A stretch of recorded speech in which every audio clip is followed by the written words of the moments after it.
Hello Hazik, once again a very good morning to you. Welcome to our series One Day One Exercise और आज है इसका part 8 और आज हम लोग कंप्लीट करेंगे अपना chapter data handling. Data handling का लास्ट एक्सरसाइज बचा हुआ है, उसमें हम लोग सीखेंगे बार ग्राफ और double bar graph, single bar graph और डबल बार ग्राफ, किस तरीके से डेटा को इंटरप्रेट किया जाता है, किस तरीके से डेटा को समझा जाता है। ठीक है, तो ऑलरेडी ये चैप्टर मैं तुम्हें तीसरी बार शायद पढ़ा रहा हूँ। ठीक है, तो काफी अच्छा रिवीजन हो चुका है, फिर भी लास्ट टच, फाइनल टच दिया जा रहा है हर एक चैप्टर को। तो चलते हैं फटाफट से अपने चैप्टर डेटा हैंडलिंग के लास्ट एक्सरसाइज पर आ जाते हैं भाई।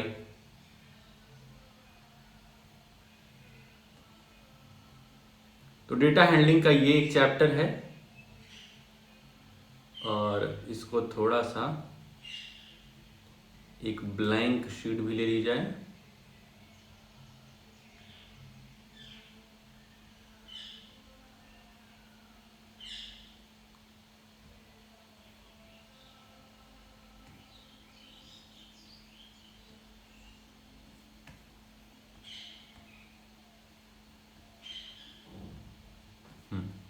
तो एक्सरसाइज 3.3, ठीक है। तो पहला क्वेश्चन जो अपने सामने आ रहा है वो है use the bar graph figure 3.3 to answer the following question. Figure 3.3 का इस्तेमाल करना है और हमें कुछ क्वेश्चंस का आंसर देना है। तो ये हमारा फिगर 3.3 है। Which is the most popular pet. यहां पर पेट एनिमल्स दिए गए हैं 1 2 3 4 5 dogs, cats, rabbit, hamsters, others. ठीक है, और इधर number of student of class 7 दिए गए हैं 0 2 4 6 8 10 12। ठीक है, और हमें कह रहा है सबसे पॉपुलर पेट कौन सा है। तो यहां से इस बार ग्राफ को देखने से पता चल रहा है जो कैट है वो 10 बच्चों ने ओन किया है, 10 बच्चों के पास है। इसका मतलब कैट जो है वो मोस्ट पॉपुलर पेट है क्लास 7 के बच्चों के बीच में। कैट पालना लोग पसंद कर रहे हैं। How many students have dog as a pet. कितने स्टूडेंट के पास डॉग है पेट के रूप में, तो वो है 8। ठीक है, तो डेटा इंटरप्रिटेशन बहुत ही आसान होता है, थोड़ा सा ध्यान रखना पड़ता है कि स्केल वगैरह क्या दी गई है। अगला है read the bar graph figure 3.4 which shows the number of books sold by a book store. Figure 3.4 में हमें ये दिखा गया है कि एक बुक स्टोर हर एक साल में कितने नंबर ऑफ बुक्स को, कितने बुक्स को सेल करती है। तो 1989 में जैसा दिखा है कि 100 से 200, ये लगभग 200 के पास में है, लगभग 180 के आसपास है, 180 के आसपास है। इस वजह से 1989 में कितनी बुक सोल्ड हुई है, 180, लगभग अप्रॉक्स 180। 1990 में ये 500 के लगभग करीब है, लगभग करीब है। तो हम इसको कह सकते हैं लगभग 480 टू, मतलब 480 टू 90 के बीच में है। ठीक है, 485 भी कह सकते हैं अप्रॉक्स। 1991 में देखा जाए तो ये लगभग 300 है क्या, ये स्केल से नापोगे तो और अच्छे से क्लियर होगा। तो 1991 में 300 बुक सोल्ड हुई है। इस तरीके से डेटा का इंटरप्रिटेशन होता है ब्रो। ठीक है, ध्यान रखना, स्केल को ध्यान में रखना होगा कि स्केल क्या कह रही है। स्केल है हमारा 1 यूनिट इक्वल्स टू 100 बुक्स, मतलब यहां से लेकर के यहां तक 1 यूनिट है, ये 1 यूनिट है और इस 1 यूनिट में कितनी बुक्स आ रही हैं, 100 बुक्स। तो स्केल भी लिखना बहुत ही जरूरी होता है, स्केल को समझना परम आवश्यक बन जाता है। तो यहाँ पे कई सारे क्वेश्चन हैं about how many books were sold in 1989, 1990, 1992। तो डेटा को देख करके, इस बार ग्राफ को देख करके बता देना भाई साहब। In which year were about 475 books sold, about 225 books sold. तो 475 बुक्स किस साल में, किस अप्रॉक्स 475 बुक किस साल में सोल्ड की गई, तो यही 1990 वाला है, अप्रॉक्स 475 है। ठीक है, 400 से 500 के बीच में है और 500 करीब है, तो 1990 में अप्रॉक्स 475 बुक्स सोल्ड की गई है। इसी तरीके से 225 देखा जाए तो 225 हमारा ये 1992 में है, 1992 में है। ठीक है, तो डेटा को इंटरप्रेट करना, बार ग्राफ को इंटरप्रेट करना बहुत ही टफ नहीं है। क्वेश्चंस को पढ़ो और आंसर्स दो भाई साहब। थर्ड क्वेश्चन पे आते हैं। Number of children in 6 different classes are given below, represent the data on bar graph. यहाँ पे हमें बार ग्राफ शो करना है कि क्लास में कितने बच्चे हैं, हर एक क्लास में कितने नंबर ऑफ चिल्ड्रन हैं। जैसे 5th में 135, 6th में 120, 7th में 95, 8th में 100, 9th में 90 और 10th में 80। हमें बार ग्राफ बनाना है। तो बार ग्राफ बनाते समय हम क्या करें, हम 1 इस तरीके से एक लाइन ऐसे खींचना, एक लाइन ऐसे खींचना, इधर नंबर ऑफ चिल्ड्रन लिख देना, इधर क्या लिख देना, नंबर ऑफ चिल्ड्रन, और इधर लिख देना क्लास, और 1 unit equals to, 1 unit equals to, यहां हम लिख लेते हैं 10, हाँ 1 यूनिट इक्वल्स टू 20 ले लेते हैं, 20 चिल्ड्रन या स्टूडेंट, 20 चिल्ड्रन, ठीक है। अब 1 यूनिट इक्वल 20 चिल्ड्रन लिया है तो यहां पे 20, 40, 60, ध्यान रखना सभी के बीच में इक्वल गैप होने चाहिए। स्केल से इसको ड्रॉ करना है, 80, 100, 120, 140, 160। तो सबसे पहले बात आती है 5th क्लास के बच्चे की, तो 135 है, 135, 135 कहाँ आएगा, कुछ यहां पे आएगा। ये बच्चा स्केल से ड्रॉ करना, और जो बार ग्राफ की ये चौड़ाई है ये सेम होनी चाहिए, ठीक है। यहां पे हम क्लास लिख दें 5th, FIFTH,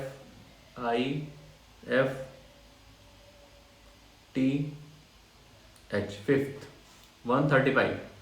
उसके बाद 126 में, 126 में तो 120 यहां कहीं होगा, ठीक है। इक्वल गैप देना है भाई हमें,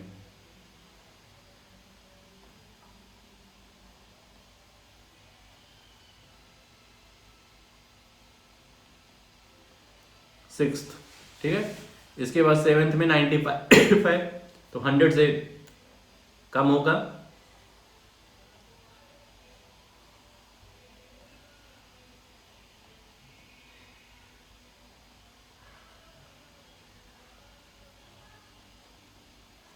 सेवेंथ। 8th में 100, 8th में 100, 95 से थोड़ा सा ऊपर होगा,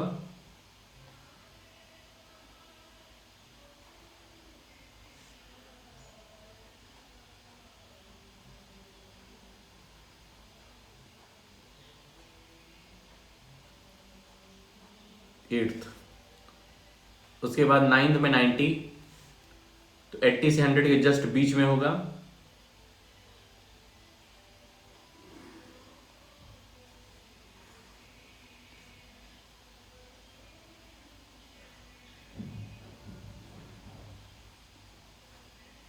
नाइन्थ हो गया। और इसके बाद 10th में 80, 10th में 80,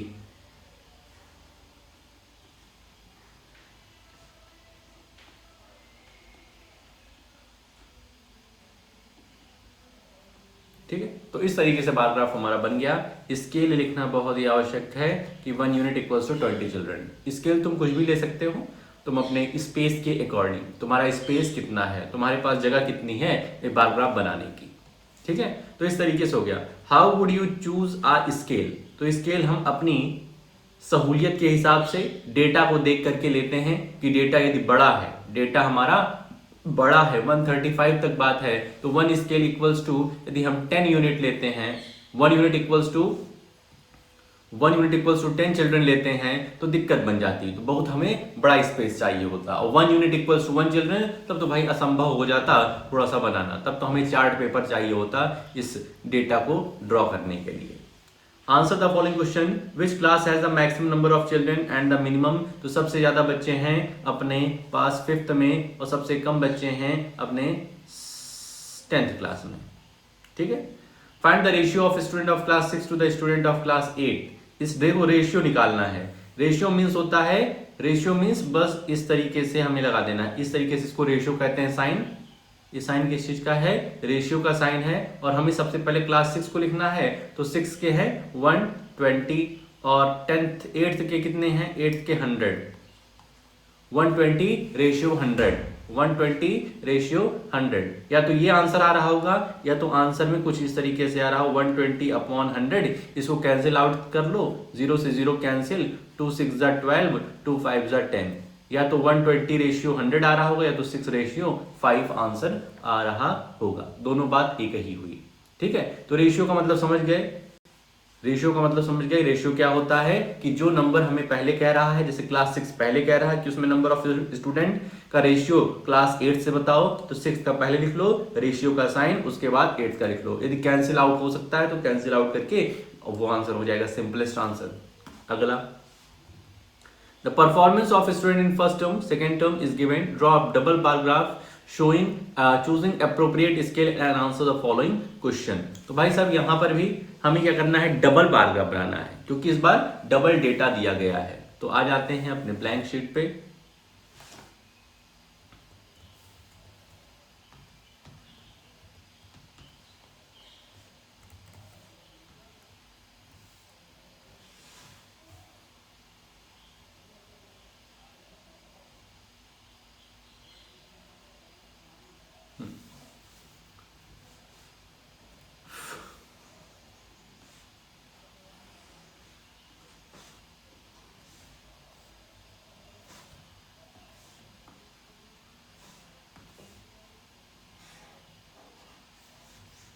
यहां पे लिख देते हैं नंबर ऑफ चिल्ड्रन,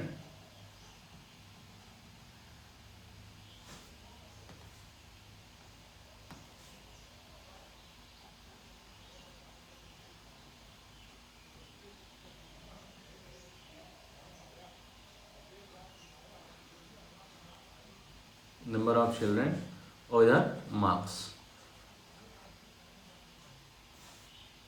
नहीं नहीं नहीं यार, मार्क्स और सब्जेक्ट है यार, ये गलत लिखते हैं।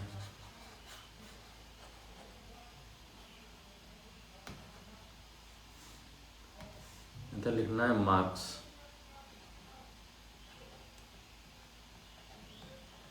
मार्क्स और इधर सब्जेक्ट। ठीक है, मार्क्स और सब्जेक्ट। तो यहां पर इंग्लिश में, अरे सबसे पहले स्केल ले लेते हैं। तो स्केल देखने में लग रहा है कि अगर हम 10-10 का गैप लेंगे तो हो जाएगा। तो 10-10 का गैप ले लेते हैं, 10, 20, 30, 40, 50, 60, 70, 80, 90, 100। स्केल हमने क्या लिया है, 1 unit equals to 10 marks. 1 unit equals to 10 marks हमने लिया है। तो सबसे पहले सब्जेक्ट पे आते हैं। तो इंग्लिश में फर्स्ट टर्म में 67 और दूसरे में 70। 67, देखो डबल बार ग्राफ जो बनता है वो सट के बनता है। ये 67 और 70 है, तो थोड़ा सा और ऊपर करके यहाँ पे इस तरीके से कर देंगे। और यहाँ पे हम लिख दें कि फर्स्ट टर्म को हम लोग ब्लैंक से शो करेंगे और सेकेंड टर्म को हम लोग थोड़ा शेडेड पोर्शन बनाएंगे इस तरीके से। ठीक है, तो सेकेंड पोर्शन को हम लोग इस तरीके से कर देंगे ब्रो, सेकेंड टर्म को। ये कौन सा है, ये है हमारा इंग्लिश सब्जेक्ट। यस, तो यहाँ पर हम लोग इंग्लिश लिख देंगे। ठीक है, दूसरा सब्जेक्ट इस तरीके से आता है हिंदी, 72 और 65। 72, तो 72 तो 70 से थोड़ा सा ऊपर,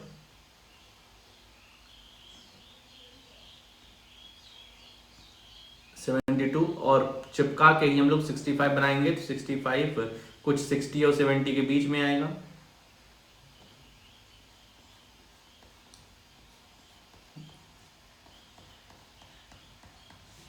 हिंदी,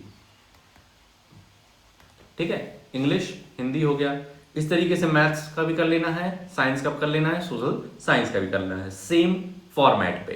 ठीक है, फर्स्ट टर्म को ब्लैंक शो करना है, सेकेंड टर्म को डॉटेड कर देना, ये लाइन इस तरीके से खींच देना, तो जिससे हमें शो हो जाएगा कि फर्स्ट टर्म का मार्क्स कौन सा है और सेकंड टर्म्स का मार्क्स कौन सा है। नीचे सब्जेक्ट लिख देना, स्केल लिखना बहुत ही आवश्यक है। स्केल हम अपनी सहूलियत के अनुसार, अपने स्पेस के अनुसार, डेटा कितना बड़ा है कितना छोटा है उसके अनुसार हम लोग डिसाइड करते हैं। ये डेटा बड़ा है तो स्केल हमें ज्यादा से ज्यादा लेनी पड़ेगी। 1 unit equals to 20 children, 20 marks, 1 unit equals to 50 student या 50 मार्क्स, यदि डेटा हमारा बहुत बड़ा बड़ा है। ठीक है, तो इस तरीके से ये डेटा बना करके फिर हमें यहाँ क्वेश्चन पूछ लिया है, in which subject has a child improve his performance the most, सबसे ज्यादा परफॉर्मेंस किस में सुधरी है, तो जिसमें सबसे ज्यादा गैप होगा। जैसे यहीं से देख लेते हैं, यहाँ 67 से 70 हुआ है, 3 मार्क्स का सुधार हुआ है।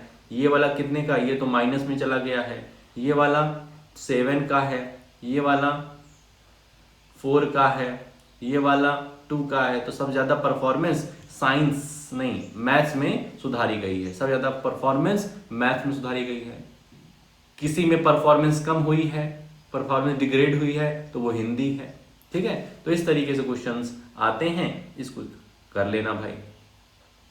फिफ्थ वाला क्या है, consider the data collected from survey of a colony, favourite sports cricket, basketball, swimming, hockey, athletics. तो इसमें भी तुम्हें डबल बार ग्राफ बनाना है, क्योंकि क्रिकेट का हमें 2 डेटा शो कर रहा है। कुछ लोग 1240 लोग देखना पसंद करते हैं और 620 लोग पार्टिसिपेट करना पसंद करते हैं।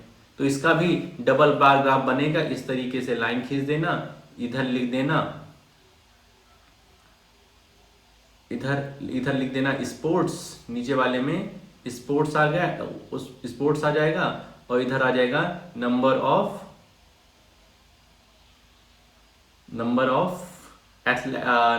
क्या,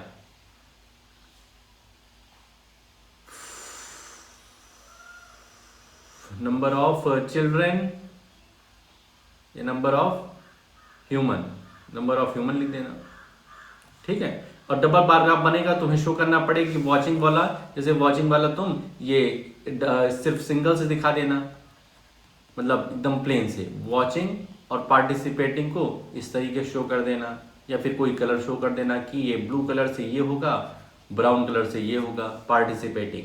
ठीक है, तो इस तरीके से अब देखो यहाँ पर बहुत ही बड़े बड़े डेटा है, बहुत ही बड़े बड़े डेटा है ना, 1240, 620, 470, 320। तो तुम्हें स्केल इसी के हिसाब से लेना पड़ेगा। अब स्केल क्या लोगे, तो 1 यूनिट इक्वल्स टू 100 लेना, तभी जाके बन पाएगा। 1 unit equals to 100 human, 1 unit equals to 100 human लोगे तब जाकर के बन पाएगा। नहीं तो 1 यूनिट इक्वल्स टू अगर 20 unit, 1 unit equals to 20 human, या 1 यूनिट इक्वल्स टू 10 ह्यूमन ये लोगे, या 1 यूनिट इक्वल्स टू 50 ह्यूमन लोगे, तब पर भी सही तरीके से हमारा बार ग्राफ बन नहीं पाएगा। इसलिए 1 यूनिट इक्वल्स टू 100 ह्यूमन लेना।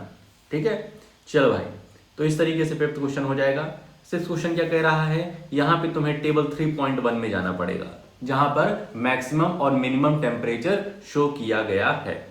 ठीक है, एक टेबल 3.1 होगी 3rd चैप्टर में। ठीक, मैक्सिमम और मिनिमम टेम्परेचर है, उसके डेटा को लेकर के हमें यहां डबल बार ग्राफ बनाना है। एक बार हमें मैक्सिमम और मिनिमम एक साथ दिखाना है। ठीक है, हर एक ईयर में, हर एक सिटी का क्या मैक्सिमम और मिनिमम टेम्परेचर रहा है उस साल। ठीक है, तो इस तरीके से अपना ये प्यारा सा चैप्टर डेटा हैंडलिंग नाम का यहां पर होता है खत्म। आई होप सो ये डेटा हैंडलिंग चैप्टर से अब जितने भी क्वेश्चन आएंगे वो तुम कर लोगे। अभी भी चैप्टर में कोई दिक्कत हो इस चैप्टर में तो भाई साहब बताओ, नहीं तो फिर कल संडे को हम लोग एक नया चैप्टर शुरू करेंगे, hope so area and perimeter. ठीक है, और उसको कल ही खत्म करेंगे, क्योंकि कल हम लोग की लंबी क्लास होगी तो उसको उसी में खत्म करेंगे। ऑनलाइन क्लास में एरिया एंड पेरीमीटर समझने में तुम्हें होगी दिक्कत, क्योंकि पिछली बार भी हुई थी, क्योंकि फॉर्मूला तुम बार बार भूल जाते हो। बगल में हम बैठे रहेंगे और तुम्हें डर रहेगा पनिशमेंट का, तो तुम्हारे दिमाग खुला रहेगा, तुरंत तुम्हें आता रहेगा। तो कल उसे देखेंगे। आज कोई भी दिक्कत इस चैप्टर में हो तो पूछ लेना। यह एक्सरसाइज नीट एंड क्लीन वे में करना, और जितने भी बार ग्राफ बनाओगे सब स्केल से बनाना, स्केल पटरी से बनाना। ठीक है, नहीं तो फिर गलत होगा और फिर तुम पनिशमेंट के अधिकारी हो जाओगे। तो आज के लिए अपने इस वीडियो में हम लोग इतना ही रखते हैं, मिलते हैं नेक्स्ट वीडियो में। ओके।